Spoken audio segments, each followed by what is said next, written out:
하나님 말씀 구약성경 시편 42편 1절에서 4절입니다. 다 같이 읽습니다. 하나님이여 사슴이 시냇물을 찾기에 갈급함같이 내 영혼이 주를 찾기에 갈급하나이다. 내 영혼이 하나님 곧 살아계시는 하나님을 갈망하나니 내가 어느 때에 나아가서 하나님의 얼굴을 배울까. 사람들이 종일 내게 하는 말이 너의 하나님이 어딨느냐 하오니 내 눈물이 주야로 내 음식이 되었도다. 내가 전에 성의를 지키는 무리와 동행하여 기쁨과 감사의 소리를 내며 그들을 하나님의 집으로 인도하였더니 이제 이 일을 기억하고 내 마음이 상하는도다. 아멘. 할렐루야. 시간도 교회에서 예배하는 모든 성도들, 또 가정에서 온라인으로 예배하는 모든 성도들, 하나님 은혜가 충만하시기를 예수 이름으로 축원합니다. 오늘 시편 42편은 기록하게 된 배경이 무엇이냐? 학자들에 따라서 여러 가지 이야기들이 있죠. 다윗이 그 아들 압살롬 반란을 피해서 망명가 있을 때 그때 지은 단식시다. 그것을 고라 자손들이 수집해서 기록해 놓은 것이다. 이렇게 이야기하는 분도 계시고, 또 이스라엘이 바벨론 나라에 패망해서 바벨론 나라 멀리 포로로 끌려갔을 때 그때 그 타국에서 그렇게 지은 시다.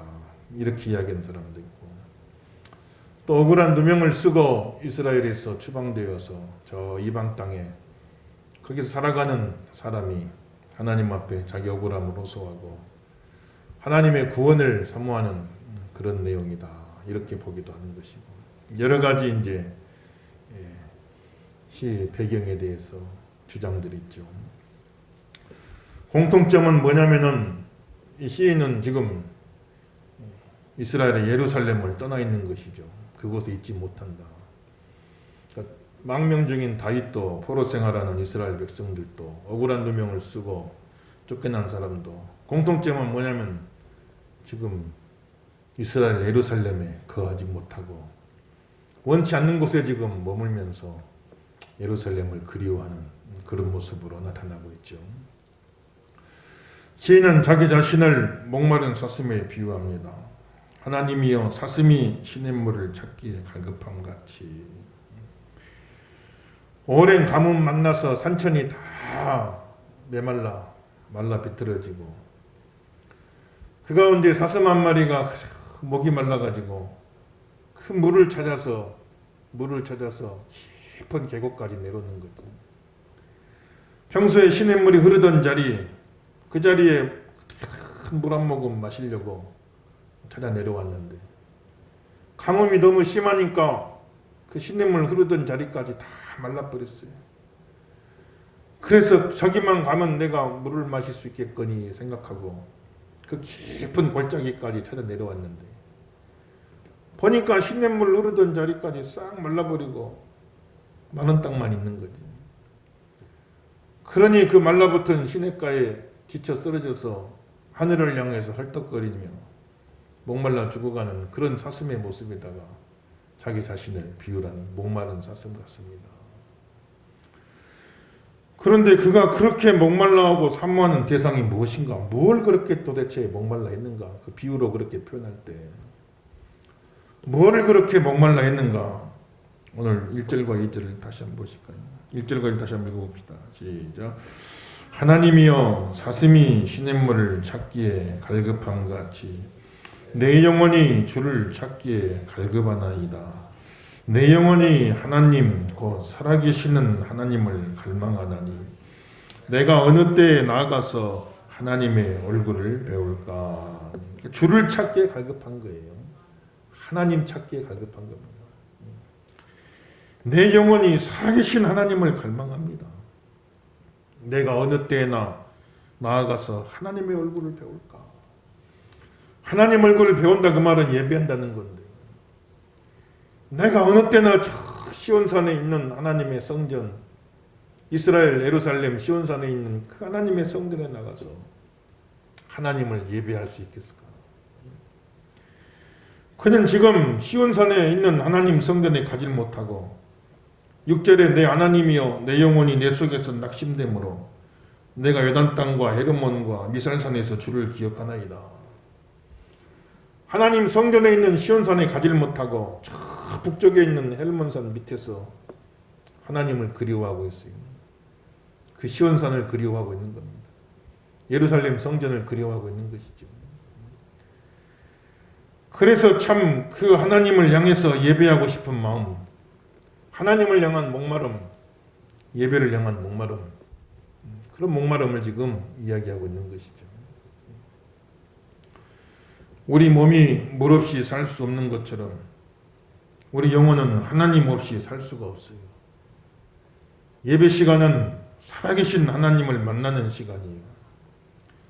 그 자신이 살아계시고 또 우리를 살려주시는 하나님, 생명 주시는 하나님, 그 하나님과 만나는 시간입니다.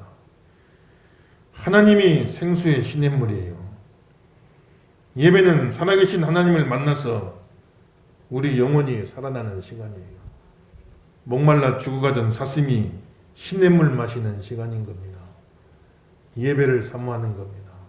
하나님을 사모했던 것이죠. 마음껏 하나님을 예배하던 때를 그리워하고 그렇지 못하는 현실 때문에 슬퍼하는 거예요. 4절도 다시 한번 읽어보죠. 4절 읽어봅시다. 시작. 내가 전에 성의를 지키는 무리와 동행하며 기쁨과 감사의 소리를 내며 그들을 하나님의 집으로 인도하였더니 이제 이 안식일이면 많은 사람 이끌고 성전에 나가서 예배드리고 기쁨과 감사의 소리를 내고 하나님 찬양하고 영광 돌리고 그렇게 살았는데 이제는 어떤 이유로든지 어떤 이유인지 예루살렘에 가질 못하고 시온산에 가질 못하고 성전에 가질 못하고 저 북쪽 끝에 있는 헬몬산에서 그때를 그리워하고 참 목마른 사슴처럼 사모하고 있는 것이죠. 오늘 우리가 참 예배를 마음껏 드릴 수 없는 그런 상황이죠. 이런 상황 속에서 예배를 향한 목마름이 있어야 돼요. 하나님을 향한 목마름이 있어야 돼요. 이게 정상적인 성도입니다. 정상적인 성도의 마음인 거예요. 전에는 내가 참 성가대도 하고 교사도 하고 셀모임도 하고 교제도 하고 봉사도 하고 여러 가지 일들을 했었는데 그때는 참 이게 또 때로는 부담스럽기도 하고 힘들기도 했지만 또 지금 생각해 보니 그때가 참 너무너무 좋았구나. 그래서 그렇게 하지 못하는 그 현실 때문에 마음이 상하고 그렇게 할 수 있게 해주세요. 다시 회복할 수 있게 해주세요. 목마른 사슴처럼 사모하는 그런 마음들이 있을 때 이게 참 성도의 정상적인 모습인 겁니다. 예배를 향한 사모함이 있을 때 하나님께서 그 모습을 보시고 응답하셔서 속히 또 예배가 회복할 수 있도록 은혜 주시고 축복하시는 거예요. 우리 그런 목마름 있기를 예수 이름으로 축원합니다. 그냥 이것도 안 하고 저것도 안 하니까 부담도 없고 좋다 이러면 큰일 난 거예요. 지금. 그러면은 그 영혼이 큰일 난 겁니다. 전에는 이렇게도 하고 저렇게도 하고 다 했었는데 지금 이렇게 못하고 있으니 내 마음이 상합니다. 목마른 사슴처럼 내가 하나님을 사모합니다. 예배를 사모합니다. 교회를 사모합니다. 이런 마음이 있는 게 정상적인 거지. 이전에는 이것도 해야 되고 저것도 해야 됐는데 요즘은 이것도 안 하고 저것도 안 하고 하니까 너무 좋다. 이렇게 되면 지금 큰일 난 거죠. 그 영혼이. 우리 마음속에 하나님을 향한 사모함이 있게 해주세요. 예배를 향한 사모함이 있게 해주세요. 교회를 향한 사모함이 있게 해주세요. 기도하시고 그대로 되기를 예수 이름으로 축원합니다. 건강한 사람은 2%만 수분이 부족해도 목마름 느낀다겠죠. 10%가 부족해버리면 막 견디질 못하는 거예요. 견디질 못하는 겁니다. 그게 건강한 사람인 거예요. 건강한 믿음, 건강한 신앙은 마음껏 예배 못 드리면 견딜 수가 없는 거예요. 그게 건강한 겁니다. 코로나 상황이 오래 가만히 이제 한 2년 지속되어가지고 올 연말까지도 어떻게 다 회복될 수 있을까? 사실 장담할 수 없는 상황이에요. 이런 상황이 오래 지속되어질 적에 우리 마음속에서 그것이 당연한 것이 되어지고 거기에 익숙해져 버리면 안 됩니다. 항상 예배를 향한 사모함, 하나님을 향한 사모함.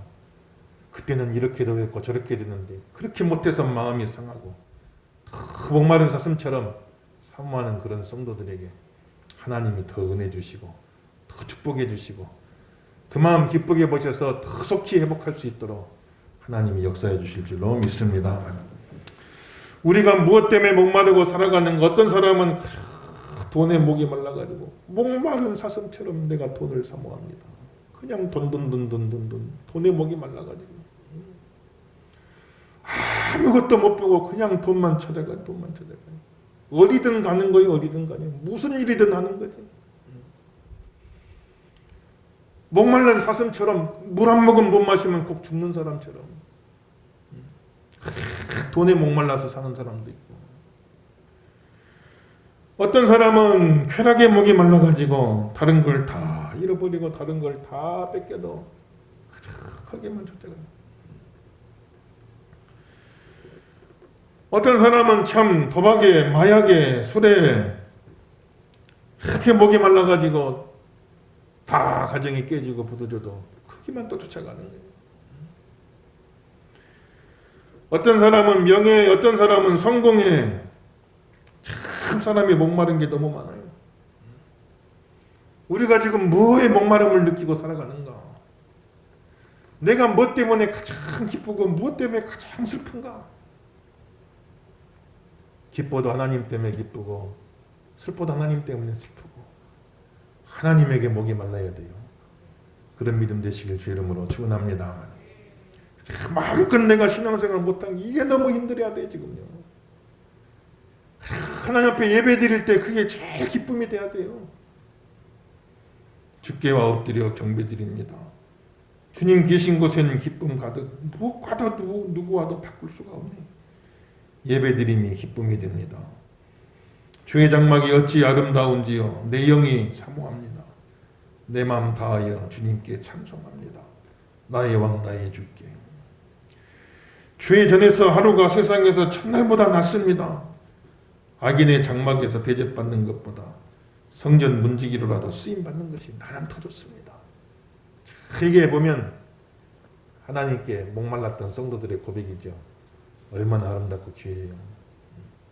마음껏 예배할 수 없는 이 상황이 슬프고 더 예배할 수 있을 때 기쁘고 이게 참 건강한 성도의 마음인 것이죠.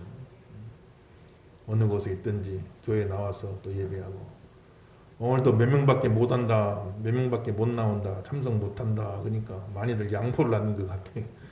양보해가지고 아이고 내가 가면 또 자리 채워지면 다른 사람 못 드리겠거니. 그래갖고 너무 양보를 해갖고 예배를 못하는 사람도 있는 것 같고 어쨌건 또 가정에서 예배 드리고 온라인 예배 하더라도 그 사모하는 마음 가지시고 속히 모든 예배가 다 회복되게 하여 주옵소서. 기도하시고 그대로 되기를 예수 이름으로 축원합니다. 6절에서 10절 읽어봅시다. 6절에서 10절 또 읽어볼게요. 6절에서 10절 다 하셨습니다. 시작. 내 하나님이여 내 영혼이 내 속에서 낙심이 되므로 내가 요단 땅과 헤르몬과 미살산에서 주를 기억하나이다. 주의 벅퍼 소리에 깊은 바다가 서로 부르며 주의 모든 파도와 물결이 나를 휩쓸었나이다.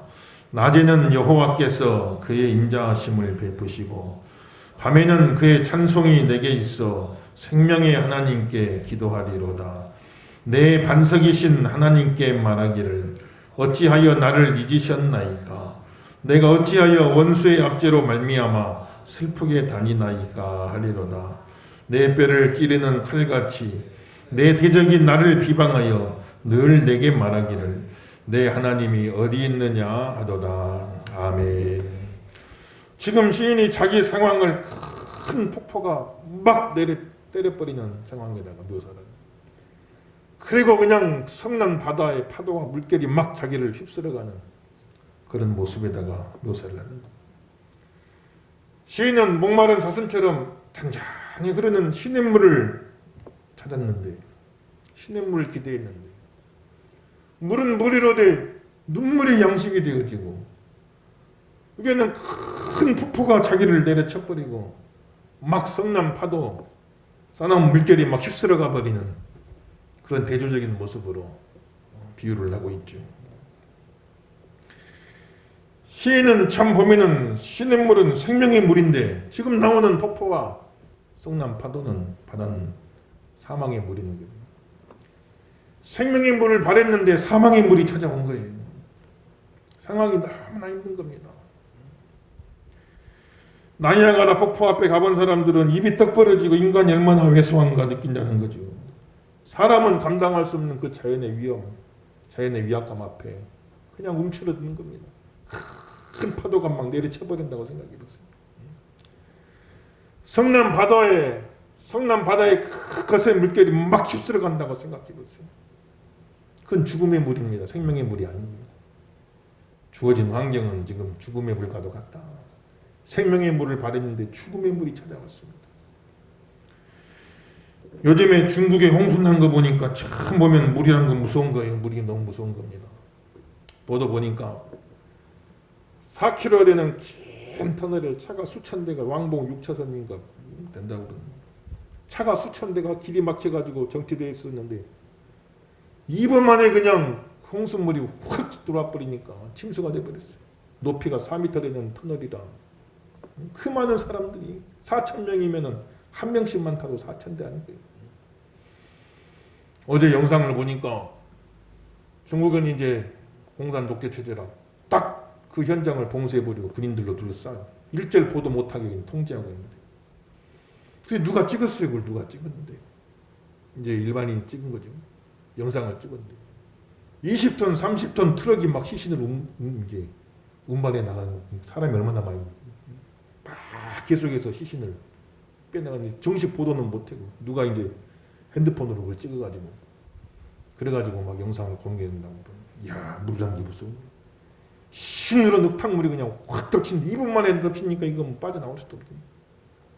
얼마나 참 물이 무서운 거예요. 지금 시인이 말하는 건 그런 물이에요. 그런 물. 시냇물, 생명수를 원했는데 지금 현실은 사망의 물이 폭포처럼 성남 파도처럼 나를 덮쳤습니다. 나를 휩싸여고 있습니다. 그런 상황 속에 원수들은 시인을 대적하는 사람들은 나를 비방하여 늘 내게 말하기를 네 하나님이 어디 있느냐. 그의 말이 뼈를 찌르는 칼같이 내 마음속에 아픔을 줍니다. 막 조롱한 네 하나님이 어딨냐. 네 하나님이 어딨냐. 하나님이 너 도와준다더니 너 하나님 어딨냐. 그 조롱하는 말이 칼로 뼈를 찌르는 것 같습니다. 칼로 살만 베어도 얼마나 아파요. 근데 그 칼이 그냥 뼈를 찔러서 막 휘배된다고 생각이 얼마나 고통스럽겠어요. 네 하나님이 어디 있느냐. 네 하나님이 어디 있느냐. 이스라엘 백성들이 나라가 망해서 바벨론 이방 땅에 포로 끌려갈 때 주변의 민족들이 막 배꼽을 잡고 네 하나님 어디 있느냐 이렇게 조롱했어요. 그러니 포로 끌려갈 때 다 쇠사슬에 묶이고 머리카락 싹 잘리고 그냥 벌거벗긴 채로 굴비역듯이 끌려가고 있는데 그들을 향하여 네 하나님이 어디 있느냐 하고 놀릴 때 조롱할 때 이스라엘 백성이 얼마나 마음이 아프겠어요. 네 하나님이 어디 있느냐. 독일에서 히틀러에 반대했던 고백교회 목사님들 1935년도에 집단적으로 체포가 돼서 고문을 당하고 처형당하기 직전에 그들을 신문했던 게시타포 독일의 비밀 경찰들이 너의 상상의 하나님은 지금 어디 있느냐 이렇게 막 조롱합니다. 네 상상의 하나님은 지금 어디 있느냐. 하나님이 도와준다고 했잖냐. 하나님이 너와 함께 한다고 했잖냐. 너 상상의 하나님 지금 어디 있느냐. 참 어찌 보면은 시인은 지금 천길 낭떠러지 끝에 서 있어요. 그런 말을 들으니까 계속 상황도 그렇고 사람들의 말도 그렇고 그 마음도 지금 막 회의가 찾아오는 거예요. 위태위태한. 9절 내 반석이신 하나님께 말하기를 하나님을 반석이라고는 고백하지만 그러나 벌써 마음속에 회의가 찾아온 거예요. 어찌하여 나를 잊으셨나이까. 내가 어찌하여 원수의 압제로 말미암아 슬프게 달리나이까. 꼭 하나님께 자기가 잊혀진 것처럼 그 마음속에 회의가 찾아온 것이죠. 지금 천길 낭떠러지 앞에 서 있어요. 발을 한 발자국만 잘못 디디면 딱 불신앙의 낭떠러지로 떨어져 버리는 상황입니다. 아주 지금 신앙과 불신앙 경계선상에 서 있어요. 이 조금만 잘못되면 불신앙으로 넘어가요. 영적인 사망으로 떨어지고 마는 거예요. 그런 상황 속에서 시인이 뭐라고 고백해요? 8절 한번 또 읽어봅시다. 8절 한번 읽어볼까요? 다 읽습니다. 시작. 낮에는 여호와께서 그의 인자하심을 베푸시고 밤에는 그의 찬송이 내게 있어. 따라합시다. 생명의 하나님께 기도하리로다. 신앙의 경계선에서, 신앙과 불신앙의 경계선에서, 천길 낭떠러지 앞에서 한 발자국만 잘못 디디면 떨어져요. 완전히 이제는 끝나버리는 거예요. 불신앙으로 떨어지는 거예요. 마음속에 막 회의가 벌써 찾아오고, 어째 나를 잊으셨나이까? 하나님 어떻게 이럴 수 있습니까? 그런데 거기서 시인이 낮에는 나에게 인자를 베풀어 주시고 밤에는 나에게 찬송을 채워주시는 하나님, 나는 생명의 하나님, 나에게 생명 주시는 그 하나님께 기도하리로다 하고 거기서 빠져나오는 겁니다. 거기서 빠져나오는 거예요. 그리고는 그의 고백대로 다시 반석 위에 서는 겁니다. 나의 반석이신 하나님, 다시 반석 위에 서는 거죠. 코로나 상황 오래 지속되면서 믿음의 경계선에 선 사람들이 너무 많아요. 믿음의 경계선에 서, 신앙과 불신앙의 경계선에 서 있는 사람 너무 많아요. 많은 사람이 넘어지고 있어요. 많은 사람이 낭떠러지에 떨어지고 있어요. 언론은 제일 위험하다고 생각하는 것이 어디냐? 1위가 교회로 나왔어요. 사람들 인식이 지금 제일 위험하다고 생각하는 것이 어디냐? 극장, 공연장, 뭐 서점, 뭐 학교 여러 가지를 놓고 설문조사를 하는데 제1위가 교회로 나왔어요. 10%만 모여서 2m씩 떨어지고 다 마스크 쓰고 일주일에 1시간 모여 예배드리는 그곳인데 지금 이 시간도 뭐 지원철, 지하철, 뭐 버스, 많은 버스 그 좁은데 수백 명, 수천 명 모여서 그 밀착해갖고 다 에어컨 돌리고 그렇게 있는 거기보다 교회가 더 위험하다고 생각합니다. 많은 성도들도 이런 쉽게 말하면 세뇌인데 계속 교회에다가 집중을 지금 거기에 많이들 넘어가요. 지금 신앙과 불신앙의 경계선에 서 있는 사람이 너무 많아. 막 넘어지고 있어요. 막 쓰러지고 있어요. 또 이런 상황뿐만 아니라 살아가면서 어떤 어려움이 폭포처럼 성남 파동처럼 막 휩쓸려 올 적에 그 경계선에 서 있는 사람들 너무 많아요. 그 자리에서 나는 생명의 하나님께 기도하리로다. 기도하는 사람은 그 자리에서 살아나와요. 그 자리에서 승리합니다. 기도하는 사람은 반석 위에 서는 거예요. 다시 우리가 살면서 기도해도 되고 안 해도 되고 하면 좋고 안 하면 뭐 별 손해 없고 그런 상황도 있지만은 어떤 결정적인 순간이 있어요. 기도하면 살고 안 하면 죽는 순간이 있어요. 지금 많은 사람들이 그 결정적인 순간에 서 있는 경우가 많아요. 바로 지금이 기도할 때입니다. 나는 생명의 하나님께 기도하리로다. 더 깨어서 기도하셔야 돼요. 기도하면 살게 될 줄로 믿습니다만 기도하는 사람은 다 견뎌내요. 기도하는 사람은 다 이겨냅니다. 네 하나님이 어디 있느냐 별소리 다 들어도 정말 무슨 뭐 교회에 그냥 코로나가 생기고 내가 다니는 교회에 코로나 생기고 정말 목사님도 코로나 걸릴 수도 있는 것이고 사람인데 다 그럴 수 있지 뭐. 중직자들도 그렇게 어려움이 있을 수도 있는 것이고 다 그럴 수 있는 것이지만은 그러나 기도하는 사람은 어쨌건 승리하는 거예요. 기도하는 사람은 어쨌건 살아서 나오는 겁니다.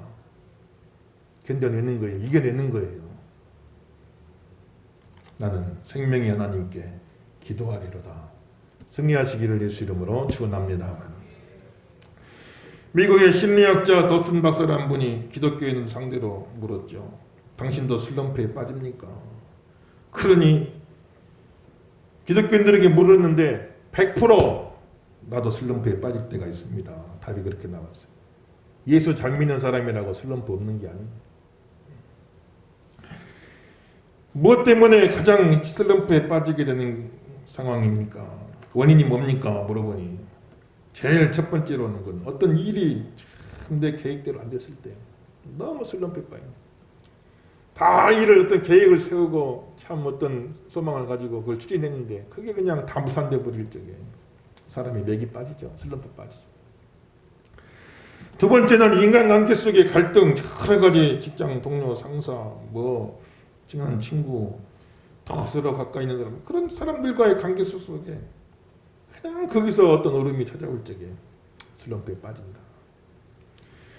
세 번째는 가정생활의 불화가 찾아올 때 부부간의 자식과의 관계들 속에서 그런 어려움이 있을 적에 영적으로 슬럼프가 빠지게 된다. 가정적인 불화가 일어나면 신앙생활도 제대로 못해요. 힘들어. 자, 여러분, 가정이 신앙생활에 슬럼프의 원인이 되는 그런 가정 되지 말고 슬럼프에 빠졌다가도 다시 일어나게 되는 그런 가정 되길 예수 이름으로 축원합니다. 가정생활이 불화가 되면 너 아내를 더 연약한 그릇으로 알고 더 아껴라. 그래야 너의 기도가 막히지 않는다고 했잖아요. 부부간에 그 화목되지 못하면 기도도 딱 막혀버려요. 영적으로 막히는 거예요. 네 번째는 경제 문제. 물질적으로 참 어려우면 영적으로도 또 사람 어쩔 수가 없어요. 또 인간은 영적인 동물이지만 또 경제적인 동물이요. 내가 물질적으로 너무 힘들어 버리면 또 영적으로도 지장이 옵니다. 하나님께서 저와 여러분의 필요를 다 채워주시기를 주 이름으로 축원합니다. 영적으로, 경제적으로. 다섯 번째는 육신적으로 너무 과로가 되고 피로하고 어떤 질병이 찾아올 때 사람이 육과 영이 분리되는 게 다 영향을 미쳐요. 영혼이 건강하면 육신도 강건하고 영혼이 잘된 것 같이 육신도 강건하기를 원하노라. 육신이 강건해야 또 건강한 육체에 건강한 영혼이 깃드는 거지. 서로 영향을 받는 것입니다. 몸이 또 너무 힘들어져도 영적으로 타격이 와요. 슬럼프가 오는 거죠.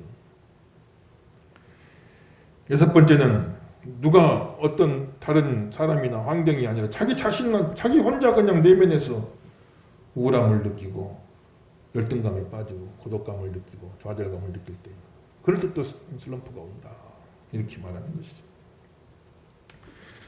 슬럼프가 없는 사람은 아무도 없어요. 엘리야 같은 분도 주여 이제 조카원이 나를 그만 데려가 주세요. 다 번아웃 때가 탈진 때가 그래가지고 엘리야 같은 사람도 영적인 슬럼프가 오는 거지. 슬럼프 없는 사람은 아무도 없습니다. 누구나 다 신앙 불신앙의 경계선에 설 때가 있어요. 천길 낭떠러지에 설 때가 있는 겁니다. 그때 생명의 하나님께 기도하리로다 하는 사람은 다 살아서 나오는 거예요. 여러분들. 그 사람은 다 살아서 나와요. 근데 그 결정적인 순간에 기도 못하면 떨어져 나가는 거예요. 떨어져 버리고 마는 거예요. 생명의 하나님께 기도하리로다. 기도야 늘 해야겠지만은 어떤 결정적인 순간들이 있습니다. 기도해도 특별히 응답 없고 안 한다고 특별한 손해 없고 그럴 때가 많죠. 대부분은. 그런데 정말 기도해야 될 때가 있어요. 기도하면 살고 안 하면 죽는 거예요. 그런 순간이 있어요. 지금 그런 경계선에 서 있는 그런 분들이 많이 있을 겁니다. 하나님 은혜 주셔서 이럴 때일수록 생명의 하나님께 기도하시고 다 승리하시기를 예수 이름으로 축원합니다. 5절과 11절 결론적으로 읽어봅시다. 5절과 11절 결론적으로 읽어봐요. 5절 읽고 11절 읽어봅시다. 시작. 내 영혼아 내가 어찌하여 낙심하며 어찌하여 내 속에서 불안해하는가. 너는 하나님께 소망을 두라. 그가 나타나 도우심으로 말미암아 내가 여전히 찬송하리로다. 11절입니다. 내 영혼아 내가 어찌하여 낙심하며 어찌하여 내 속에서 불안해하는가. 너는 하나님께 소망을 두라. 나는 그가 나타나 도우심으로 말미암아 내 하나님을 여전히 찬송하리로다. 아멘. 할렐루야. 그 시인이 자기 자신을 향해서 내 영혼아, 자기에게 하는 말이에요. 지금 자기에게 하는 말. 너 왜 낙심하고 불안해하니? 낙심하지 말고 불안해하지 말고 하나님께 소망을 둬라.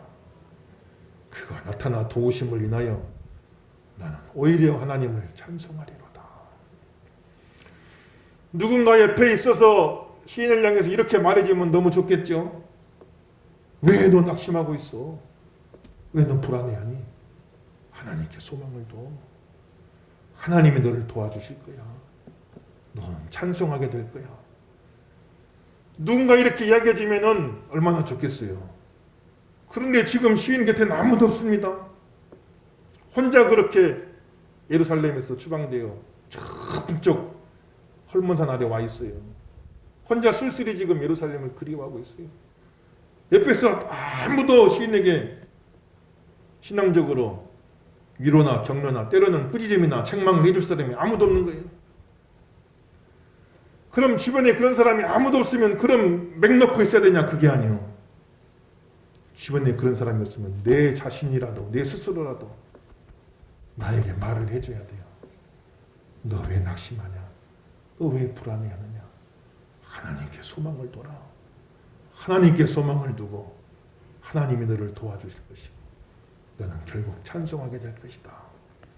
자기 스스로라도 자기에게 말해줄 수 있어야 되고 스스로 세워줄 수 있어야 되고 스스로 설 수 있는 그런 믿음이 되어야 됩니다. 지금은 어느 때보다도 그런 믿음이 필요해요. 지금은 신방도 안 되고 교제도 안 되고 상담도 어떻게 할 수 없고 모든 성도가 다 파편화돼가지고 지금은 각계전투 상황이에요. 각계전투. 모이기 힘을 써라. 뭐가 모여야 되는데 지금 모일 수 없는 상황이에요. 지금은 완전 각계전투. 각자가 다 지금 이제 각자 흩어져서 각자 살아남아야 돼. 각자 도생해야 돼. 목사님이 성도님 왜 낙심합니까? 왜 불안해합니까? 하나님께 소망을 주세요.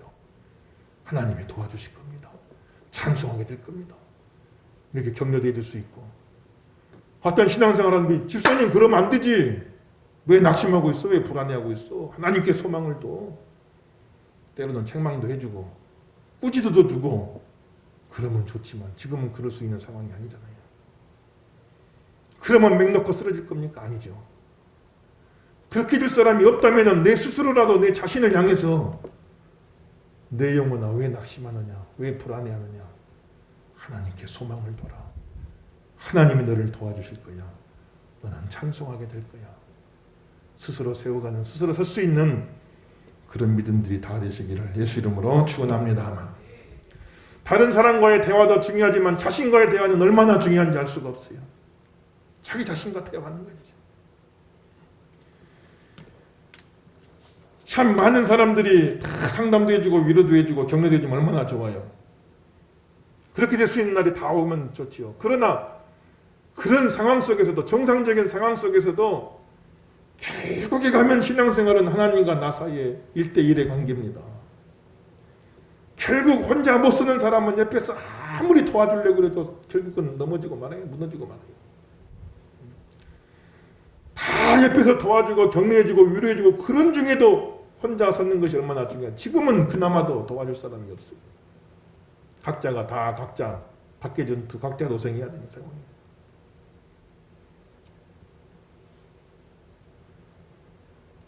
우리 11절 가슴에다가 딱 손을 얹고 자기 영혼에게 믿음으로 또 말해 줍시다. 11절 자기와의 대화죠. 다 읽습니다. 시작. 내 영혼아 내가 어찌하여 낙심하며 어찌하여 내 속에서 불안해하는가. 너는 하나님께 소망을 두라. 나는 그가 나타나 도우심으로 말미암아 내 하나님을 여전히 찬송하리로다. 아멘. 할렐루야. 승리하시길 주의 이름으로 축원합니다. 그래서 예배를 향한 사모함을 가지세요. 예배를 향한 목마른 사슴처럼. 두 번째, 어려울수록 더 생명의 하나님께 나는 기도하리로다. 더 깨어 기도하시고. 마지막으로는 스스로 자기 자신에게 스스로 내 영혼아 낙심하지 말아라. 불안해하지 말아라. 하나님께 소망을 둬라. 스스로 설 수 있는 그런 믿음이 돼야 됩니다. 이렇게 해나간다면 목마른 사슴이 아니라 이제는 이 기간 다 지나가고 나면 시편 18편의 다윗의 고백처럼 하나님이 나를 암사슴 발과 같게 하사 나를 저 높은 곳에 세우셨습니다. 목말라 죽어가는 사슴이 아니라 이제는 높은 곳을 마음껏 뛰어다니는 그런 사슴으로 우리가 다 나올 수 있는 그런 승리하는 귀한 종들 다 되시기를 예수 이름으로 축원합니다.